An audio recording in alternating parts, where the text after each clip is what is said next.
So what are the early returns with Fox and Wemby on the court?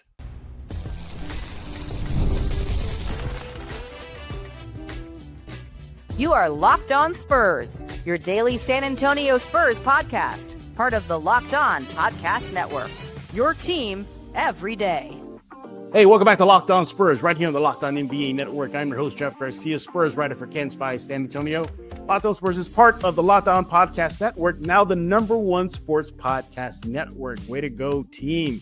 And we appreciate y'all subscribing to Locked On Spurs each and every day. iTunes, Spotify, Ken's 5 Plus app, YouTube. You know what to do. Subscribe ASAP. Be an everydayer. And if you are an everydayer, keep on doing your everyday thing. Come here to Locked On Spurs.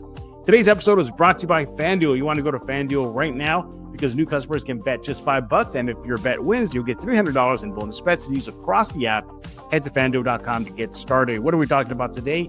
Early returns. Yes. Fox and Wemby, they're back on the court together. Yeah, Fox just returned from injury, played his first game, I believe, against the Pelicans at home. So we have a little bit of a sample size. We're going to look at what the eye test tells us first and then dive into the numbers. The Fox-Wemby combo, is it working? I think the answer is yes, but what else have we learned for those two guys on the court once again? And then get into your comments, Locked On Spurs fan comments later on the show. It's going to bring in our guest. He is back, everybody, and feeling 100% better. I tried to get him on last week, everybody, but he was under the weather. Got a bout of food poisoning, but he is back. Mr. Mike Jimenez, part of the Area 210 podcast show on YouTube. Mike, I'm glad you're feeling healthy, but are you wearing the jersey backwards?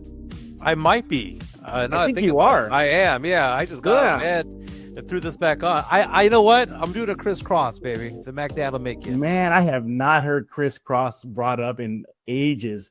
That is so funny. That is so funny because I just had it on the counter. I took it off earlier because I was doing my podcast earlier. Yeah. And then I saw that you're ready to go, and I just threw it on without looking to see. I'm going to go ahead and say that I like this move. I'm not even going to change it. Yeah. I was about to tell you, don't change it. It actually looks better like that because you always say that Castle is your son. So it's unfortunate that he's not on the spotlight today because then, you'll be loving it. But we're going to put it to the spotlight, Fox and Wemby. By the way, everybody, make sure to follow Jimenez on X at MJ Acquire Taste. Do that right now. More on his show later, how you can subscribe and much more. So Jimenez, you're in the financial world. I mean, that's what you do as your day job. You're a financial analyst. You look at stock markets. You look at buy high, sell short, all that fun stuff there. But we're going to keep that theme here and look at the early returns on the Fox-Wemby Castle. Now, we all call last year, everybody, that Wemby-Fox combo did not last too long. I think it was like 5 games, and then that was it. Wemby with the blood clot, they shelved Fox, and that was it. Well, he's back. Fox, that is. And let's start with the eye test. So far, so good. And for me, immediately what stands out for me when I watch games is Wemby doesn't have to do a lot of the heavy lifting offensively. I think he can perhaps become a secondary option if Fox is feeling it. We saw his debut, Fox that is, he had 20-something points, and he had another 20-pointer recently. I like that I'm seeing that. It looks like Wemby can do a lot more offensively than he can without Fox. Your thoughts? Well, Fox is definitely an alpha on the court, and he commands a presence out there, and you can't take your eye off of him. He'll shred you apart if you take your eyes off of him, and that's what we're seeing is that Castle and Fox, and when Harper comes back, are going to be able to help Wemby get to where this team needs to be. Fox is a former All-Star. Fox is somebody who can get into the lane. He has a mid-range jumper. He is somebody that can slice and dice a defense, and it's so much fun watching because the pressure gets taken off of Wemby because he has multiple scorers around him. And now it's like pick your poison because it's not going to be just Wemby. You want to double team, triple team Wemby? Great. We'll kick it out to Fox. Fox is going to drive through. We're going to keep it to Castle. Castle's going to body his way through. Harper's going to slice and dice his way through. It's so fun to watch this team play. And I got to tell you, man, I saw the game against the Bulls with the Bulls announcers talking about the Spurs. Right. They were glowing about the Spurs roster. They were, when they were like, man, Keldon Johnson's their 8th guy. I mean, Stacey King was all excited about it. He goes back, Sohan would start for us. Keldon would start for us. And now you see Fox and Harper, and you see Castle out there with Wemby, and it's the outsiders are taking a look at the Spurs roster and thinking to themselves, man, this is a deep, fun team to watch. But Fox's returns have been just stellar so far. But what I find interesting, Jeff, and I don't know if you want to dive into this a little bit, I pictured him being more of the point guard. Interesting. Okay. Or the 2 guard coming on in, because now you have Castle, who had 3 games in a row with double-digit assists. It's almost like Castle's running the offense, even with Fox back. Well, I think that's I was going to say, that's the beauty of the Spurs right now. As of right now, without Harper, they got no choice. They got to go and switch those 2 guys out as best they can. Say what you want about Jordan McLaughlin, but, with Fox and Castle ahead of you in the rotation, you're not going to get burned as much. Right. But you look at these 2 guys, I think their ability to play off each other, play in those 2 guard spots is just great. I personally think Castle plays better off guard, but could have fooled me with the assist numbers as he's throwing up double-figure assists in the last few games, and that's commendable for him. But nevertheless, I like that, though. I don't think it's a problem. I don't think it's an issue. This is not a quarterback issue at all, to use an NFL term there.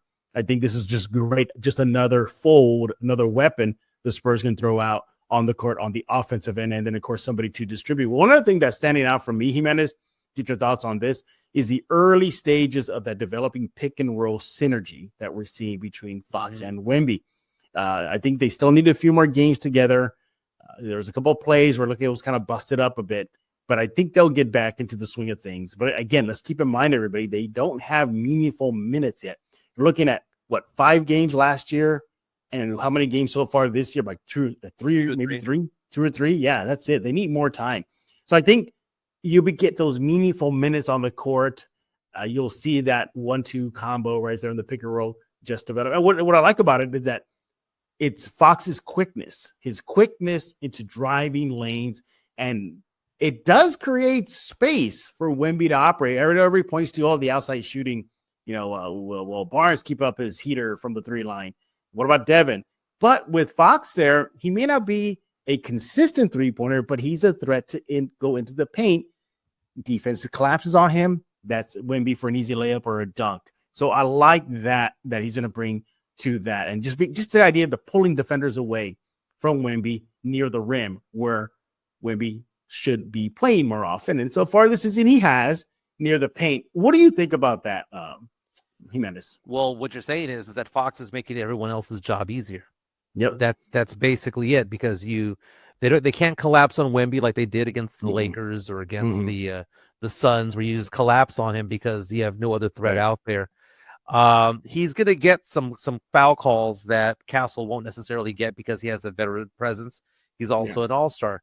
Speaking of which, have you noticed that when Fox is back in the lineup, not only is Castle playing better, getting more assists, he's getting fewer turnovers. About a week ago, Castle was leading the league in turnovers per game, and last 2 games, he had 3 turnovers over 67 minutes, which is nice. His turnover numbers are going down while his assist numbers are going up. That's a good trend line for the Spurs, a good trend line for Stephon Castle. I think what we're just basically saying is that Fox is such a talented player. Right. And not only does he bring talent to the position that he's playing, but he draws the attention of the defenders all over the court.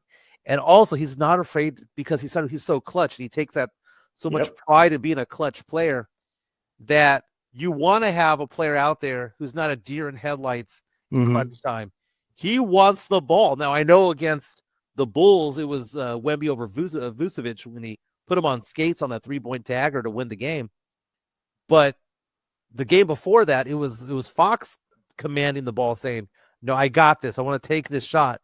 And it's nice to know that the Spurs don't have just one player who wants to have the ball down the stretch. They now have 2 players confident enough to do it. Yeah, Fox's ability to pull those defenders away from Wemby, check. His ability to be another scoring threat on the offensive end, check.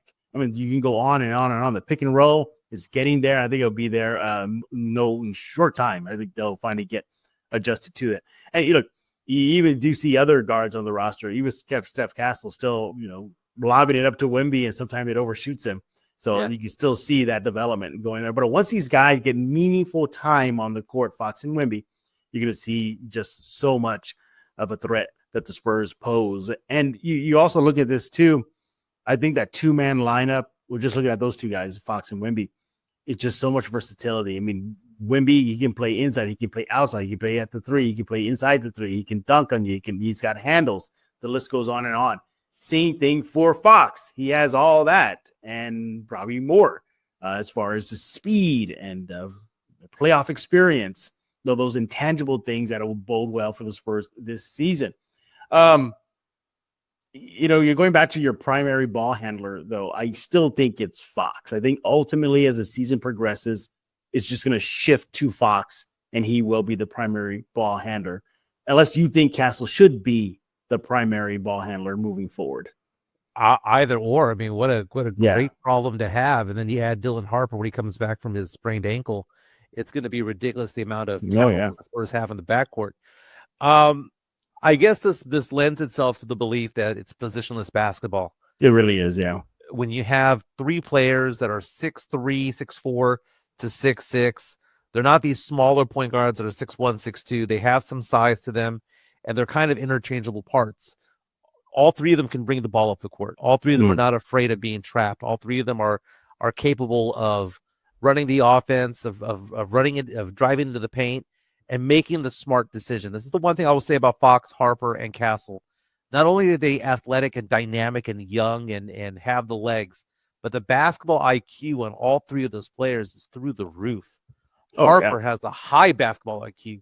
Obviously, Fox does, and Castle is growing into his own when it comes to all that because he's knowing when to pick and choose his battles. The guy's not getting the calls he should be getting down low, but my goodness, with those 3 guys out there drawing attention and the skill set that they have, and not only the skill set offensively, but defensively, these 3 guys hang out in the passing lanes. They poke the ball out. We know that Castle can get 2 steals per game. We know that De'Aaron Fox led the league in steals a couple of years ago. It's an interesting dynamic the Spurs are having here. You had a Luke Cornett bad down low, the French vanilla connection. The Spurs, I mean, might have one of the most interesting rosters out there. Are they as good as Oklahoma City? Maybe, maybe not. But I mean, the expectations of this team, I know we're 10, 11 games in. I know the expectations of this team start off with, well, can they make the top 6? Now I'm asking something. Now I'm asking the question: Can they be with home court advantage in a first round playoff series? Oof. Yeah, it's a shot there. You're going to give by default, just give the champs their due. So they'll get a spot. The Denver Nuggets going to get a spot, at least 2. And I cannot sit here and say there's a couple other West teams that are likely going to land in those 2 spots. I can't. I would have to go with San Antonio, maybe Houston, maybe. Well, because you look at the tier levels, right? There's only, in my eyes, there's only 2 teams in the entire NBA in tier 1. That is Denver and Oklahoma City. Yeah. Right? Oklahoma City 1, Denver number 2, but they're tier 1. You look at those who could be seeds 3 and 4 in the West. I think it's going to be the Rockets, Lakers, and Spurs. 2 of the 3 are going to be 3 and 4 in that conversation. We're in that tier level, along with on the Eastern Conference, the Detroits and the Clevelands and the Knicks and whatnot. Right. We're all in tier 2, where in any given night can beat each other or whatnot. But it's fascinating because what tier were we in the last 5-6 years? Exactly. The bottom tier. Yeah, exactly. Yeah, not a good spot to be. Crying tears is what we were. Yeah, the crying tears. Yeah, exactly. Hey, we're not done talking about the Wemby Fox combo and the early returns. See how we did that? Jimenez in the financial world. When we get back, we'll look at the numbers. What do the numbers show? How much impact these 2 guys are making on the court? Talk about that right now. Coming up next, right here on Locked On Spurs. Let's talk about Wayfair. The holiday season is right around the corner, and that means it's time to get your home ready. Whether you need more seating for guests, cozy new linens, or fun serveware for holiday hosting, Wayfair's Black Friday sale is here to help you make your space shine. The best part? You don't have to wait. Wayfair's Black Friday deals are happening all month long with up to 70% off everything from sofas to spatulas. Hey, if you want to pretty much upgrade, whatever, like dining chairs or a rug, you can go to Wayfair, completely transform the room. You're not going to believe how fast everything is shipped just in time for the holidays. Browse through their site, easy to find pieces that'll fit your style, nothing generic, just quality designs that feel personal. So if you ever hosted family for the holidays, you know how much of a difference a few new touches can make. Wayfair makes that easy. Don't miss out on early Black Friday deals. Head to wayfair.com. Shop now at Wayfair's Black Friday sale for up to 70% off. That's WAYFAIR.com. Sale ends December 7th.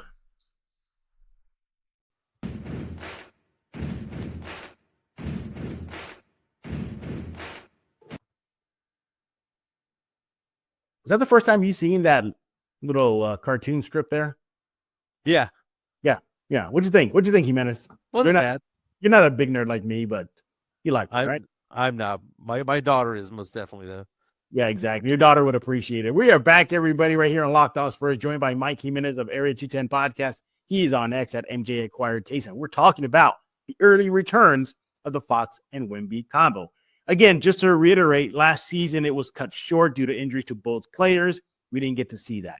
Now with Fox back, we have somewhat of a sample size. Even combined last year and the few games they played together, we're starting to see the formation of that 1-2 punch developing. So in the first segment, everybody, we did the eye test. What is Mike seeing on the court? What am I seeing on the court? But what do the numbers suggest? Let's dive into that. So get this, Jimenez, in their limited time together this season, with those two guys on the court, the Spurs offensive rating has jumped to 121.6, good for 6 in the NBA in the last couple of games. That's up from pre-Fox levels. It goes on. All right. So with Fox coming back, again, few games here, you're looking at Victor Wembanyama. His shooting percentage has gone up to 47%. He had, he's just hitting threes a little bit more frequency, as you mentioned during the Bulls game. And I think this is the biggest one. He's not, he's more immune to quick double teams because teams are going to have to respect Fox and his quickness and his perimeter shooting. Maybe not a deep three guy, he can hit him, but nevertheless, he is an offensive threat. So they cannot quickly double team Wemby as they were pre-Fox. So I love that. I love what we're seeing here. And then look at the 4 games, the few games that Fox has been back, a little close to 22 points per game, 3.4 rebounds, 7.8 assists, 1.5 steals, making a difference on the defensive end. And of course, he had 24 points in his return to action. What about those numbers that stand out for you, Jimenez? Well, the numbers from Fox that stand out for me, is the fact that he's that 20 point per game kind of guy. Yeah, he is. And also the difference that we've seen from Castle based on Fox coming back. Mm-hmm. Before Fox was there, Castle was getting that 22, 23 points per game, getting 4 assists per game. But since then has gone to become like a 16 point, 12 assist kind of guy. And to me, that is more important for the Spurs. I'm more impressed by that. And the thing is that is because De'Aaron Fox is there, and De'Aaron Fox can shoot the ball and handle the ball and do what he does inside and be a mid-range assassin. It's interesting the dynamic that Fox brings to the table, because notice how Fox comes back. Suddenly Harrison Barnes' jumper looks a little bit better. Yep. Suddenly everyone else around him looks a little bit better, and that's what Fox brings that maybe a Harper can't bring yet, right? Maybe a Castle cannot bring yet. But we, iron sharpens iron, and that's a big piece of iron. That's an all-star piece of iron there that we have in De'Aaron Fox, and it's nice to see the rust kicked off of Harrison Barnes, because I was a little worried there when the season started. Oh man, he's been great. But he's been playing really good. He really has been, especially when in times when the Spurs offense is sputtering and they're losing leads, and you need a bucket. Harrison Barnes and even Keldon Johnson has done a fantastic job with that. But I'm seeing a very positive mix, a very positive dividend, if you will, based on De'Aaron Fox just simply being in the lineup. It's just like you said, teams cannot collapse on Wemby like they normally did. Teams have to respect. They're going to leave Barnes wide open. They're going to leave Champagny wide open. Even Devin Vassell knocking down 3 points for three-pointer.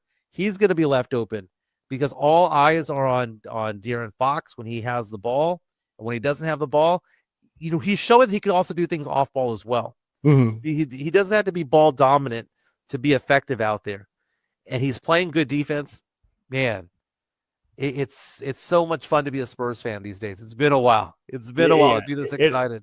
It really has been a while. And again, although they play on paper different positions, Wemby a big and Fox a guard, nevertheless, just the fact that just Wemby alone just being so switchable. You want to put him at the 5, fine. You want to put him at the 4, fine. You want him walking the ball up and setting up the offense. We've seen that. We saw that. You want him taking the last shot? Go for it. You want Fox taking the last shot? Go for it. Let's get into more of the numbers here. So, according to databaller.com here, with Wemby and Fox on the court, again, that they've been together so far this season, 55 total minutes. The Spurs offensive rating is 124.6. That's good for plus 8.9. Their defense is still standing, still holding strong. 109.2 minus 6.4. That's good for a net rating of plus 15.3. 15.3. Now, this is with Wemby on the court by himself and no Fox. The Spurs net rating dives to plus 9.2. Let's see, there's a little bit of a drop off there. And then get this, with Fox by himself on the court without Wemby at his side, the Spurs, that combo there is a minus 36. So these two guys need to be on the floor. You want to throw some more numbers for you stat junkies here. Okay, so I got to pull it up here. There it is. Here it is. Okay, so the Spurs average about 118.5 points per game with Fox and Wemby on the floor. That was it's not a big jump, but it is a jump from the 112.3 points per game without Fox earlier this season. So the offense starts humming. They're more of a threat on that end of the court, and the numbers prove it. The wins prove it. They were a win streak heading into the game versus the Warriors last night, and they're averaging about 121 points per game ahead of that game. They're holding teams in the NBA standards a little over 100, like 109, 110 around there. And the NBA standards today, that's pretty good. Right. One of the best net rated teams this season overall. The numbers prove it. Numbers don't lie, Jimenez. Dare I say this is the deadliest combo in the NBA? Is this it? Is it Shea and somebody else in OKC? Is it Stephon and somebody else in New York? It's got to be Fox-Wembanyama if it plays out this way.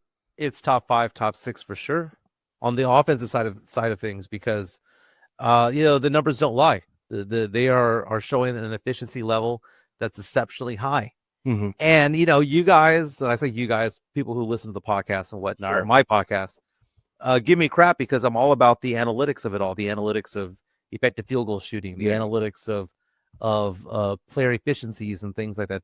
That means something. It does. It does mean something. There's a reason why Sohan played 10 minutes against the Bulls because it's not very effective sometimes. Sometimes he is, but sometimes he's not.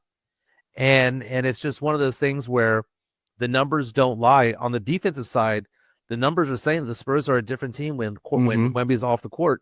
So Wemby cannot be in as much foul trouble as he's been earlier in the season. Right. Beyond that, if he is in foul trouble, we need Luke Kornet to be healthy. Mm-hmm. Because a combination of, as you mentioned, Fox and Wemby being together is like the best the Spurs are when it comes to the offense side of the ball. Mm-hmm. On the defense side of the ball, the French vanilla connection of Wemby and Kornet, we call him the Big Elote on the Area 210 podcast. Those guys together, the new version of the Twin Towers, is very big defensively. Mm-hmm. So analytically, this team is doing very, very, very well. But I would venture to say that it all starts with Fox because the team was doing good without him, but is exploring a better territory with him. Yeah, again, picking up some numbers on the defensive end. So again, the two-man, with the two-man, of course, Wemby and Fox here. Opponent true shooting percentage is 53.1%. That's down 5% on the average there. Opponent turnover possessions. So percentage, how many times they turn it over, 10.9% of the time with those two guys on the court. And opponent offensive rebounding rate, 26.4. That's a minus to 4.2. So they're being very effective on the defensive end too. I think as this season plays out, Jimenez, would not surprise me, like post All-Star break, if people getting ready for the playoffs, that this combo is going to be humming. And a lot of analysts out there, those pregame previews, playoff series matchups, we could be looking at these two guys as the head of the snake. I think that's what's going to lead up to. Right now, they're still trying to iron things out. Give it time. And I think it's going to be great. I think, man, I can't. I'm trying to think of another 1-2 punch in the NBA that could rival Wemby Fox. I can't say Joker Murray because Murray. I mean, it could be Luka LeBron if LeBron's ever healthy. And yeah, that's the thing. The health factor. The health factor is huge here. Don't the Spurs play on Christmas? Yeah, they do. Yes, they do. I mean, that's going to be fun to watch. We're going to have a Christmas special, Christmas gift. Yeah. Being able to watch our team and our team hopefully healthy and hopefully with still a very, very, very strong record. It's going to be interesting because go ahead. I was going to say, you might as well just put a bow on this segment here. You're the financial analyst here. What are you telling your client if they're looking at stock in these two guys? I mean, buy as much Wemby stock as you can get. Fox stock as well. The same goes with Fox stock. The only Spurs stock that I'm selling right now is probably a little bit of Champagne. It's a little bit of Champagne stock, a little bit of Sohan stock, but I'm still keeping a stash because I don't want to give up on them just yet. Yeah. I mean, I saw this coming for Champagne, a dip, with Fox's return. He's now back to the bench. If that was going to happen, you get less minutes, you're less productive. So go figure. No longer in the starting lineup either. On the starting lineup, yeah. So, but that was to be expected. But as far as Sohan is concerned, I want to give him a few more games. He's kind of been a little bit up and down ish. But again, I don't think anybody expects him to be stuffing the stat sheet, just doing a little bit of everything. That's all you can ask for from Sohan. He is Mike Jimenez with Area 210 Podcast. I follow him on X at MJ Acquired Taste. And let me know what you think on X as well. Jeff G. Spurs Zone about the 1-2 punch Wemby Fox. What is your early return? What is your financial stat sheet say right now, or your financial spreadsheet say about these two guys? Let us know. Coming up next, talk about you guys, Locked On Spurs Fan Comments. Nobody likes paying rent, but if you must, you might as well get something for it. That's where Built comes in. Built is changing the game by turning your rent payment into real rewards that you can use when you pay rent through Built. You earn flexible points that can be redeemed towards hundreds of hotels and airlines, future rent payment, your next Lyft ride, and more. But Built isn't just about rent. It's about rewarding you around the entire neighborhood. You'll love that with Built, your rent can finally work for you. You're earning points every month on something you already have. Whether you're grabbing food at your favorite restaurant or heading to the gym, you'll earn rewards ASAP. Built has made every life feel more rewarding, from your neighborhood to your travel plans. And when you turn to rent, you want to look to Built. Turn your rent into rewards and start earning points around your neighborhood by going to joinbuilt.com/LockedOnNBA. That's JOINBILT.com/LockedOnNBA. Make sure you use that link so they know that we sent you. The NBA is back, and there's no better place to get into the action than with FanDuel, the official sports betting partner of the NBA.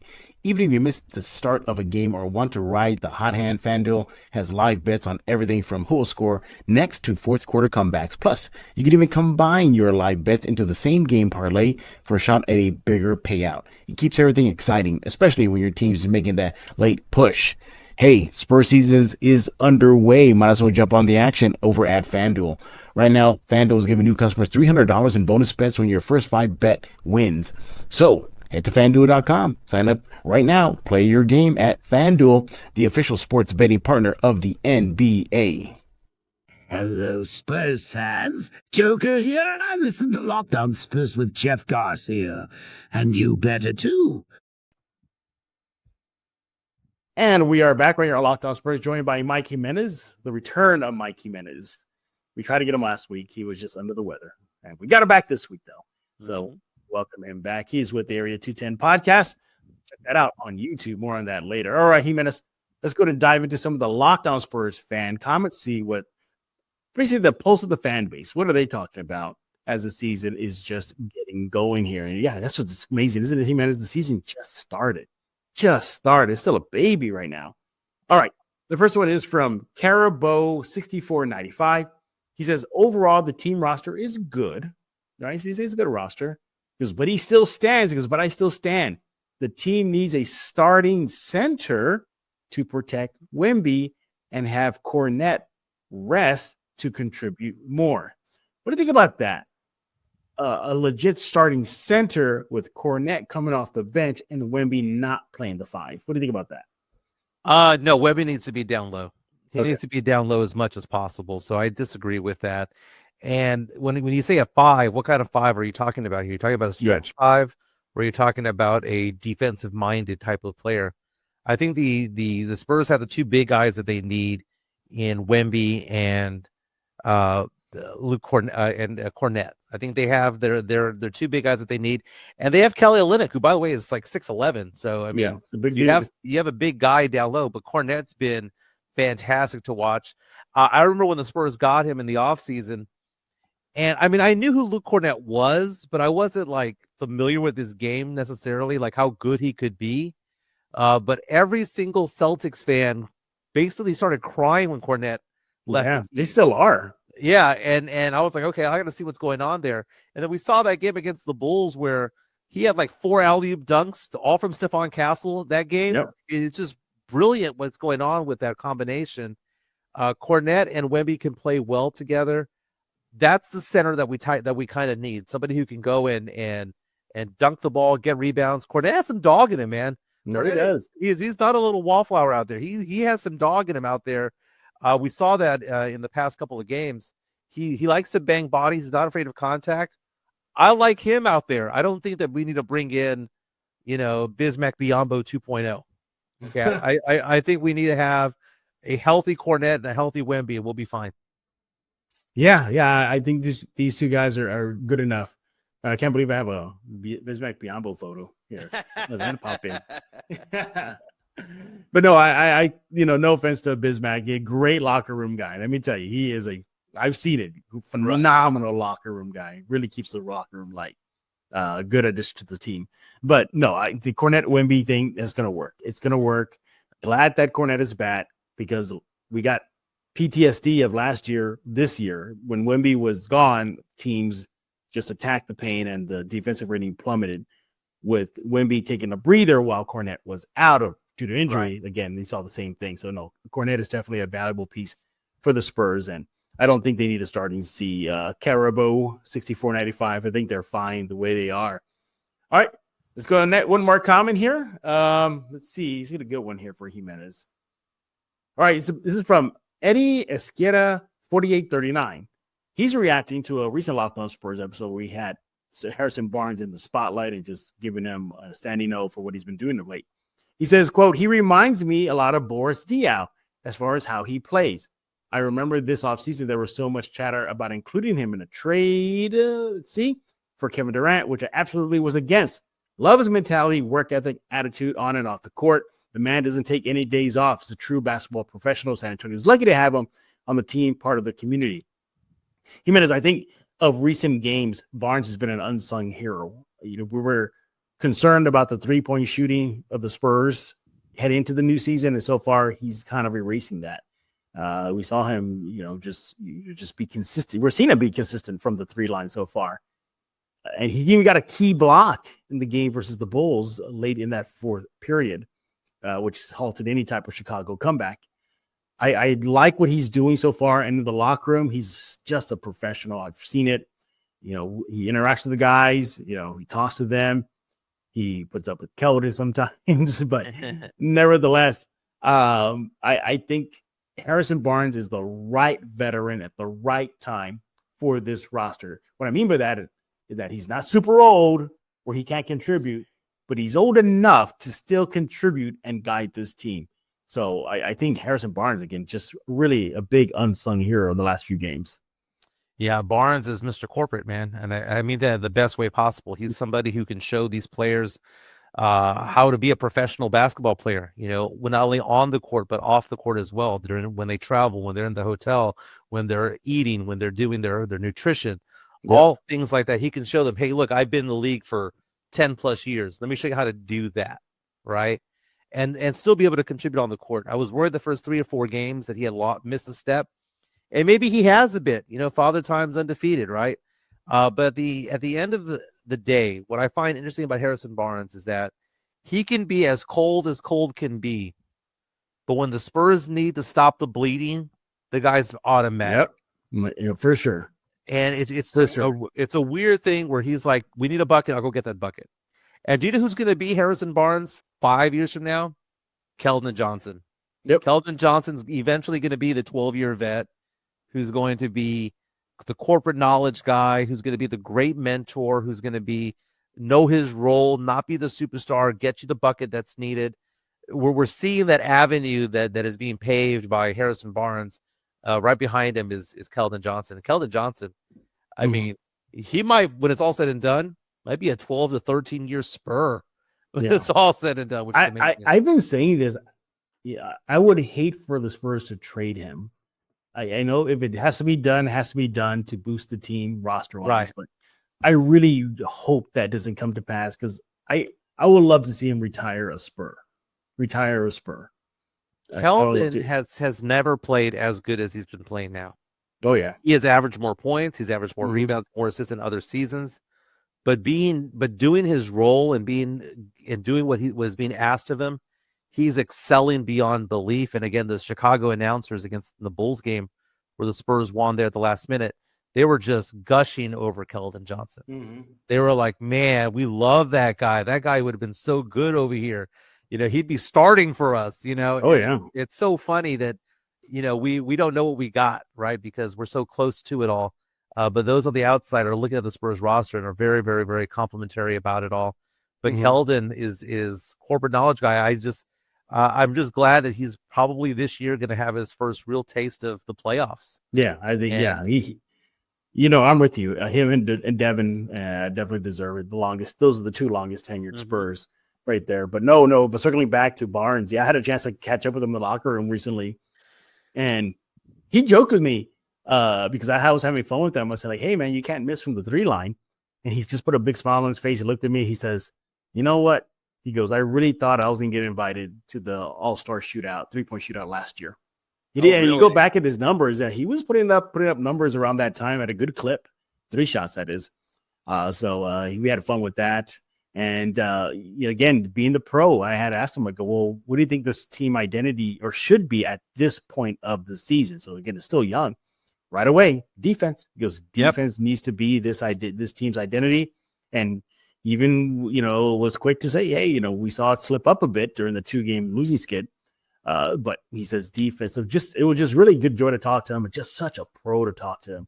And he, is very direct, very humble, very knowledgeable. He's very, he's really good with the media. He was leaving. He was actually leaving the locker room when I stopped him. I go, hey, Harrison, you got a few seconds? He goes, yeah, no problem. And really good with media all around. Just a great Spur on and off the court. But hey, we appreciate those comments there, everybody. Keep them coming as the season is just beginning. We'll need your help as the 82-game slate continues. Jimenez, what is going on with Area 210 podcast? Hey, the Spurs are blowing up, and so is the podcast, man. Our listening numbers have been through the roof these days because Spurs fans are excited. They want to hear Spurs talk.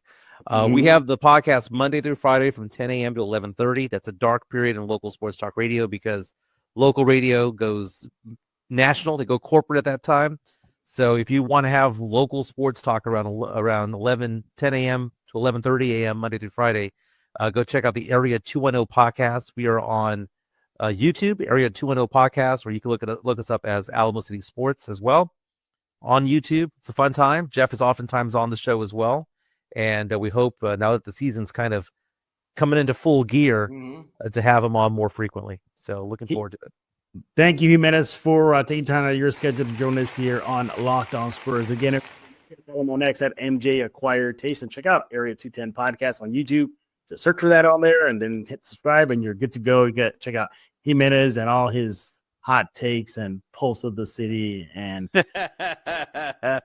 living San Antonio and takes all that fun stuff. By the way, did you see they released I don't know if you're a big fan of it. I am, just because I lived in New York City for 20 years. But the Devil Wears Prada.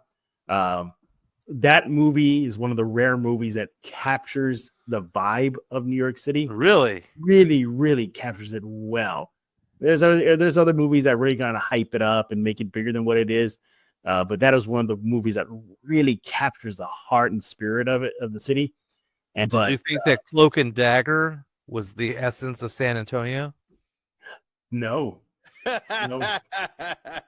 No. Johnny Be Good. What other movies in San Antonio? You know, which one captured the essence of San Antonio? There was an independent movie made in San Antonio that captured the artsy side of San Antonio. Okay. It was with Brendan Fraser. It was called Still Breathing. So it was a small, low budget, independent movie. Really, really good. It's a recommendation for you and your girlfriend there. I mean, no, sorry, you and your wife now. Congratulations. Yeah, we got married last week. Yeah, congratulations. So that's a good movie, but really, they even show them driving on Southwest Military Drive in the movie. I'm not kidding. They're on Southwest Military Drive at one scene in the movie. And did you ever see Johnny Be Good? I did, man. It's been years, but I remember them driving down West Commerce. Yes, driving down West Commerce. Yeah, then seeing Alamo Stadium. Yeah, whatnot. Another movie that I think that captured San Antonio well. This Miss Congeniality kind of captured it, a little bit of it. Oh my God, it did. Well, how about this? The movie Selena was filmed at the Riverwalk. You know what? San Antonio. You know what? We came down to the winter. There it is. It was filmed at the Mall, the Enchilada Building downtown. Yeah. It was filmed on the Riverwalk. The essence of San Antonio was in. We like the most obvious one. You know, people listening to this, always screaming at the TV, screaming at the computer, screaming at the Spotify, going. Yeah, forgot about this. Forgot about this one. Yeah. And there is your movie segment right here on Locked On Spurs, or San Antonio-based movies and New York City-based movies. But anywhere else, where else can you get that? Here, right here on Locked On Spurs. And anybody really surprised that the nerd host of all, the geek pop culture guy brings it to that? Yeah, nobody should be surprised. Again, he is Mike Jimenez of Area 210 Podcast. Follow him on X at MJ Acquired Taste. Everybody else, we thank y'all for making Locked On Spurs your first listen each and every day. For available where we get podcasts, iTunes, Spotify, Cansify, Plus app, YouTube. You know what to do.